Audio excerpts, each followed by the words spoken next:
racehorses. Just hearing the word conjures images of immense power, incredible speed, truly magnificent athletes thundering down a track. Yeah. They're built for performance, really pushing the boundaries of what's possible in the equine world. But as with any elite athlete, such intense demands often come with unique challenges, especially for young, still developing animals. So today we're taking a close look at a very common and pretty critical lameness issue in these incredible animals. It's known as dorsal metacarpal disease, or DMD. You might have heard of its common forms: bucked shins and saucer fractures. Yeah, and what's fascinating here is that these aren't just isolated issues. They actually represent a spectrum of stress-related bone injury. It impacts the cannon bone, that's the third metacarpal bone, MCIE, in a horse's forelimb. And it can range, like you said, from initial inflammation all the way to a more significant bone defect. It's quite a process. Okay, so our mission for this deep dive is to unpack exactly what these conditions are, why they occur in the first place, how they're diagnosed and treated, and crucially, what can be done to prevent them. We'll be drawing all our insights from detailed veterinary source material to give you a really comprehensive understanding. So knowing these are stress injuries in the spectrum, let's really unpack what these conditions are at their core. Are buck shins and saucer fractures different problems, or are we talking about points on the same continuous line? They're definitely points on the same line, yeah. DMD is the overarching term for this whole spectrum of bone injury to the dorsal or front aspect of the cannon bone. Bucked shins, which vets often call dorsal metacarpal periostitis, and saucer fractures, known technically as dorsal cortical stress fractures, are the two main forms you hear about. Essentially, it boils down to high-strain cyclic fatigue on that cannon bone, repetitive stress. This causes a decrease in the bone's stiffness over time. Now, the bone naturally tries to respond by adding new bone to strengthen itself. But in young, developing horses, the remodeling process often just can't keep pace with the microdamage from strenuous training. This is precisely why it's such a classic racehorse disease. Very common in places like the USA and Australia, where young horses are raced pretty intensely. So it's essentially a race against time for their developing bones. That really underlines why this is so specific to young racehorses, doesn't it? Absolutely. If it's a spectrum, then I imagine it starts small and escalates. Yeah. Can you walk us through that progression? What's the journey from, say, a minor shin soreness to something as serious as a saucer fracture? Yeah, absolutely. It typically starts with periostitis. That's the initial inflammation of the periosium, which is the fibrous membrane covering the bone surface. This is what people commonly call bucked shins or sore shins. It's the first warning sign, really. Now, if training continues without adequate rest and the bone doesn't get a chance to adapt and strengthen, these micro-injuries can lead to what we call shin buckle fractures. Shin buckle fractures. Yeah. They aren't necessarily full breaks, but microscopic cracks or incomplete fractures within that dorsal cortex, the front layer of the cannon bone. They're fatigue fractures, basically, from repetitive overload. The bone literally begins to, buckle slightly under the strain. And finally, if that shin buckle progresses, it can form a more distinct defect. Often it's curved or sort of saucer-shaped on the dorsal cortex. These saucer fractures are more significant lesions, and they're typically seen in horses that have already experienced previous episodes of bucked shins. It's vital to remember the cannon bone is the primary weight-bearing bone in the lower leg. And its dorsal, the front aspect, experiences really significant compressive and bending forces during high-speed exercise. That makes it particularly vulnerable. That makes perfect sense. It's a structural weakness that just gets worse with continued stress. Okay. So who are the typical patients for this kind of injury, and what makes them particularly susceptible compared to maybe a recreational riding horse? Well, the signalement is quite specific. It primarily affects young racehorses, typically your 2- and 3-year-olds. Thoroughbreds are definitely the most common breed affected, followed by quarter horses, Arabians, and sometimes, though uncommonly, standard breds. And these injuries are overwhelmingly seen in the forelimb. The front legs, right? Exactly.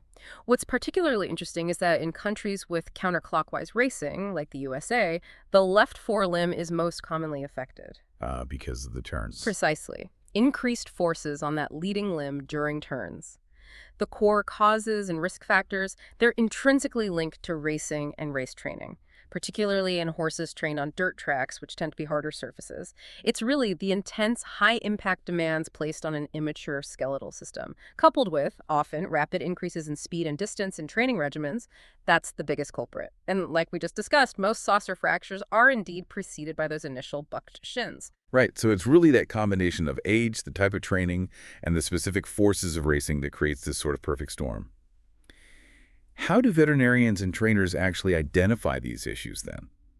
What are the key signs someone should be looking for, say, out on the track or in the barn? The clinical signs are usually quite telling, thankfully.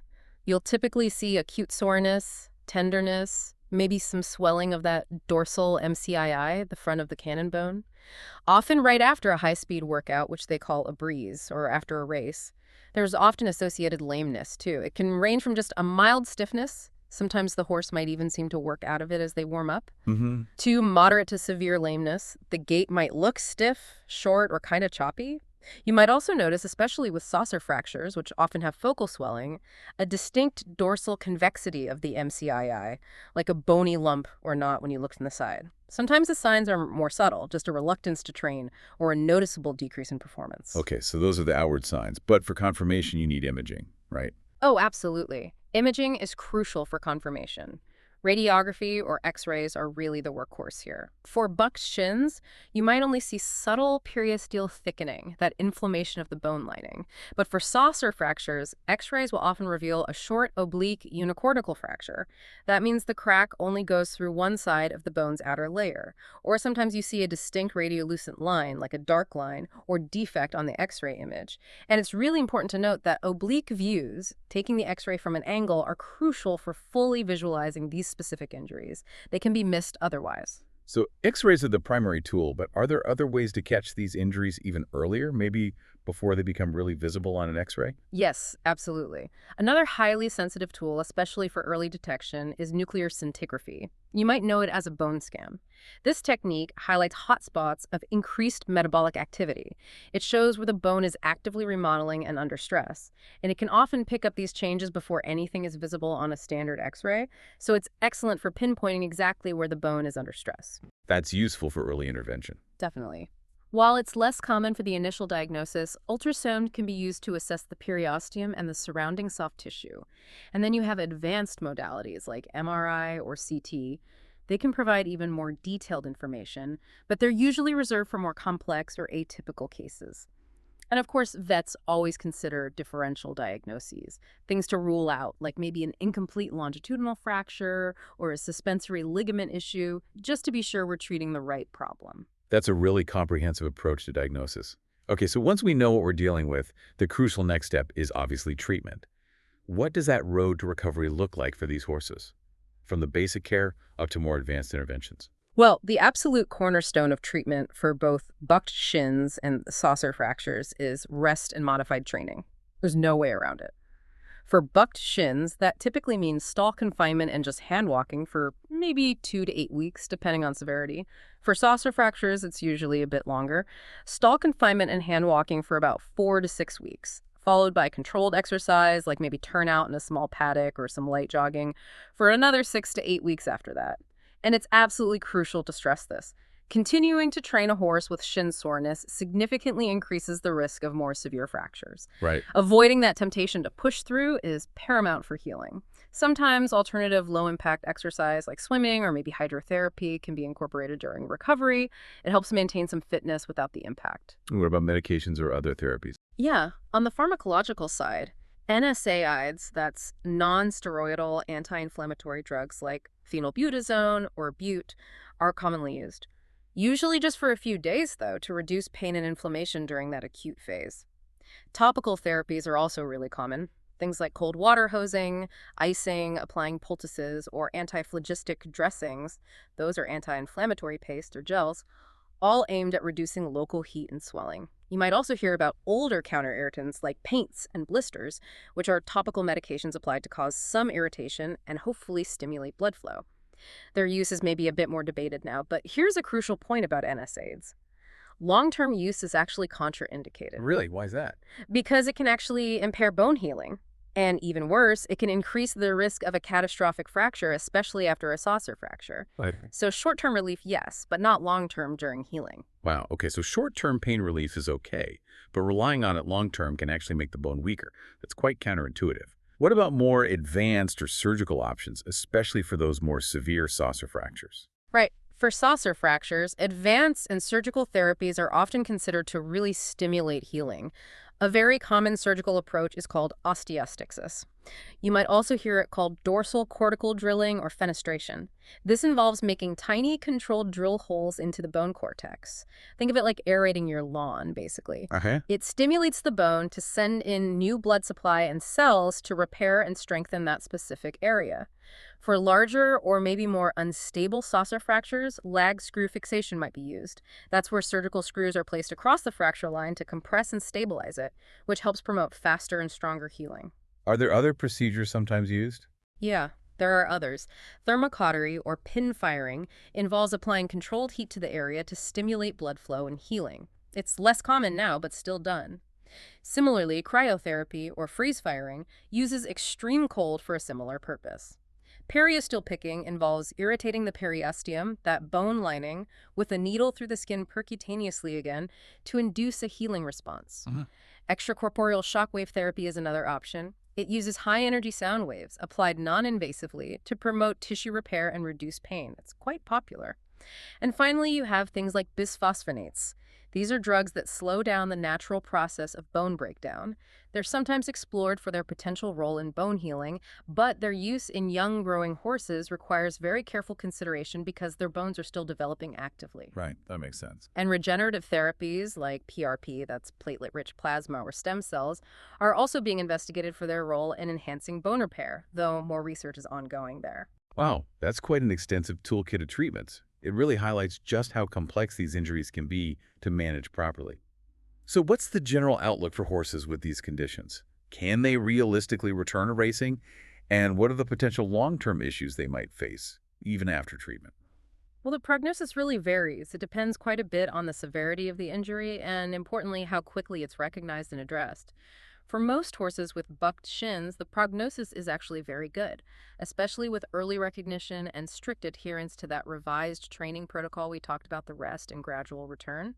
They can often return to soundness within days to weeks for the mild cases, maybe a few months for more severe ones. For the majority of horses with saucer fractures, the prognosis is generally fair to good, particularly if they have surgical intervention like osteostasis or screw fixation. Many can return to racing successfully. It just requires significantly longer rest periods, often several months, and a very careful, very gradual reintroduction to training. No rushing it. But there are potential downsides or complications. Oh, yes. There are possible complications. A certain percentage of horses might experience repeated or chronic episodes, even after apparent healing. They just seem prone to it. You can also see prolonged or incomplete bony healing of a saucer fracture, especially if it's managed conservatively without surgery. But the most severe risk, and the one everyone wants to avoid at all costs, is a catastrophic fracture developing in an unrecognized or inadequately healed saucer fracture. That sounds serious. It is. It can be career-ending or even life-threatening for the horse. And recurrence is always possible if training intensity increases too quickly before the bone has fully remodeled and adapted to the load. Given those potential complications, especially the catastrophic fracture risk, this really raises an important question. What is absolutely paramount in managing these shin problems? How can we actually prevent them from happening in the first place, rather than just reacting and treating them after the fact? Prevention is absolutely paramount. You hit the nail on the head. And the core principle, based on everything we know from the sources, is gradual conditioning. Avoiding that too much, too fast scenario is essential. You have to allow the skeletal system time to adapt and strengthen in response to the training loads. Our sources stress using revised training regimens, things like working horses at or near racing speeds at least twice a week. But, crucially, initially, this should be at very short distances. Then, those distances are increased very gradually over time, and here's a key point. With each incremental increase in training speed, the distance is decreased temporarily. It's a careful balance. That's a really interesting point about avoiding just slow jogging and long gallops for prevention. It almost seems counterintuitive, doesn't it? Many might assume more work or longer, slower work is always better for building stamina or bone. Is that one of the biggest misconceptions trainers might have? Absolutely. I think it can be. The key insight here is that for strengthening bone against these specific types of high-speed, high-strain injuries, it's about the quality and type of load, not just the quantity or duration. Short, high-speed bursts, when introduced gradually and appropriately, provide the targeted mechanical stress needed for the bone to adapt and strengthen specifically for racing forces. Prolonged, moderate exercise like long, slow gallops simply doesn't stimulate the bone in the same specific way to prevent these particular fatigue injuries. It's about specific stress causing specific adaptation. That makes a lot of sense when you put it that way. Specificity of training. Exactly. And there are other vital preventative measures too. Regular monitoring, for instance. Consistently palpating the cannon bones daily, feeling for any heat, pain, or swelling. Early detection is key. Nutritional support is also crucial, making sure the diet provides adequate calcium, phosphorus, and other minerals that are essential for healthy bone development and remodeling. Thinking about appropriate footing training on surfaces that absorb some concussion can significantly reduce the stress on the limbs. Strategic rest periods are vital too. Incorporating planned breaks into the training schedule allows time for that essential bone remodeling and repair to occur before microdamage accumulates. And finally, while you can't change a horse's conformation or build, understanding if a horse might be predisposed can help tailor training to minimize stress on potentially vulnerable areas. Right.